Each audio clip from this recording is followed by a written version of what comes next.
Welcome again, Pisces. Dadhichi here with your month in focus. It's February 2018 already, and a big start to the month. Absolutely powerful start to the month for those of you born under the sign of the fish, the sign of Pisces, with a full moon on the 31st of January taking place here in your sixth house. Sixth house is your health, it's your co-workers, it's the way you work. It's actually, to a large extent, the day-to-day routine of your life. So that's in full focus against the opposite, what we call stellium, large conjunction of planets in your 12th house. 12th house is the natural house of Pisces. So you're going to feel an affinity with this month. It is a month that I think is pivotal for the year of 2018 for you, and I'm going to tell you a little bit later why that is, and it has to do with the lunations.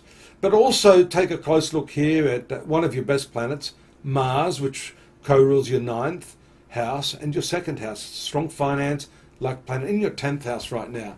So it's an interesting, almost a, I guess, contradiction in terms. Because this is very outgoing, the upper angle, which is your professional life, a lot of drive and energy with Mars, but against this backdrop, this counterpoint of, you know, the 12th house of being low-key, not wanting to go, just planning a little bit quietly, being secretive about what you want to do. And actually, that's going to work for you. So I think on one level, you can appear to be very, very active, proactive, physically engaged, but here the intellectual planet, your willpower, you know, your creative powers and social powers are more sort of contained, and that gives you the power you need to achieve some things this month. Let's animate the chart so we can see this in real time. Well, it's not real time, animated time. 7th house of partnerships and the general public. A little bit confusing with the opposition to Neptune as the month starts around the 2nd and 3rd of the month. And then the 8th house, again, this is going to triangulate a lot of these planets here, as you can see. These are the secret houses, 4, 8, 12. This again gets into the psychology of things. So you are looking deeply beneath the surface of the people you're dealing with, which is very, very good for your business. If you understand people better, then you're going to be in a better position to manipulate. No, I didn't mean to understand them and to mutually benefit. That's a better way to put it, I think. You've got to be careful that people don't manipulate you with this, because, you know, the 12th house is... oh, speaking of which, I must, if you're being manipulated, there's a book. It's probably a free plug for... Robert Greene, one of the most amazing books, The 48 Laws of Power, and that gets into all of this manipulative stuff, just by the by, as we're talking about this 12th house and 8th house stuff for you.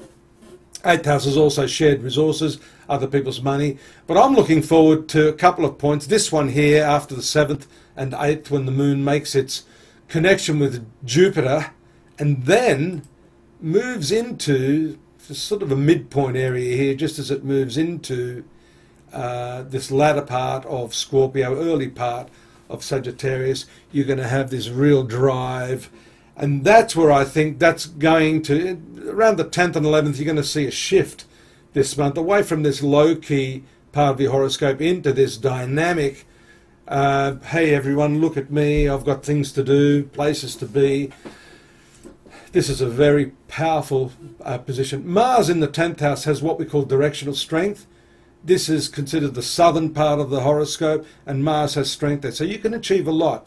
Here there's a little bit of a mental sort of down period, the moon with Saturn. Not so good. This has to do with your friendships as much as your profitability.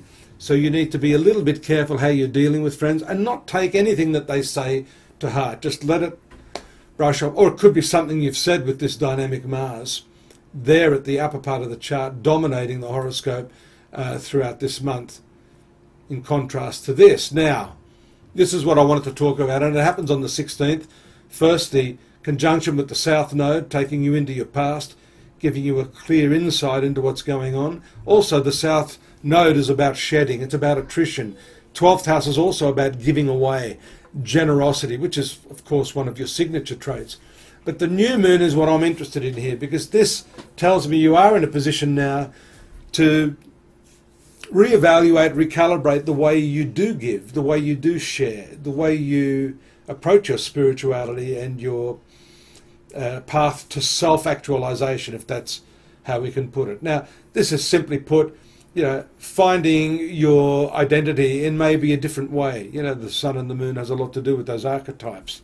And being in the 12th house, it's hidden. You're going to have to dig deeply for that, especially with this South Node and Mercury. Mercury showing the sort of investigative, intellectual part of your nature. This is okay because that's, it's going to last for a day or two, but that's not something that's going to pass. I think the seed is sown at this time, and then you move on and do your other stuff. But I think that's going to have long-term ramifications for you, and how you handle that will bring with it success in your work, in your finances, which you can see here around the 19th and 20th, the conjunction of Uranus, but also you see the shift here away from all this stuff, indicating after the new moon, yep, I think I've got this under control now. At least I've got some concept of it. And then those planets move to the sun sign, Pisces here. This is your solar return, very powerful, dynamic part of the year, whenever the sun returns. Mercury there, making you a little bit more happy. The Mercury-Venus conjunction is lovely.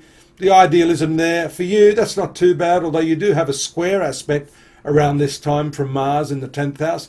So maybe you need to adjust this dynamic. Who am I as opposed to what is it that I am doing? Is the role that I'm playing here befitting who I am? And they're the sorts of questions. And here also with the moon in the 2nd house of income, some abrupt changes may take place following that new moon. The 3rd house is contracts, negotiations, thoughts, thinking.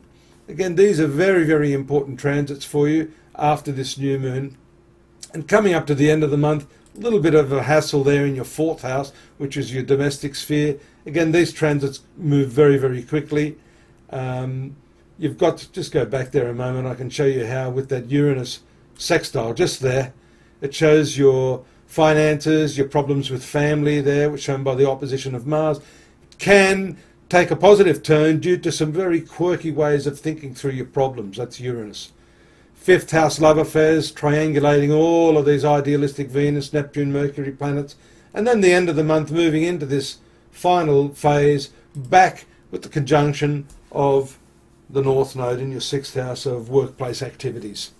Hope that's helped. I hope so. I'll be back with more next month, but in the meantime, you must go and have a look at astrology.com.au with the rest of February 2018. It's all typed up for you, the months, the dates, all that sort of stuff, and the yearly readings, which I've done for each of the 12 star signs, can help you position this month in the context of where you're going for the rest of the year. See you next month. Good luck. Take care now. Bye-bye.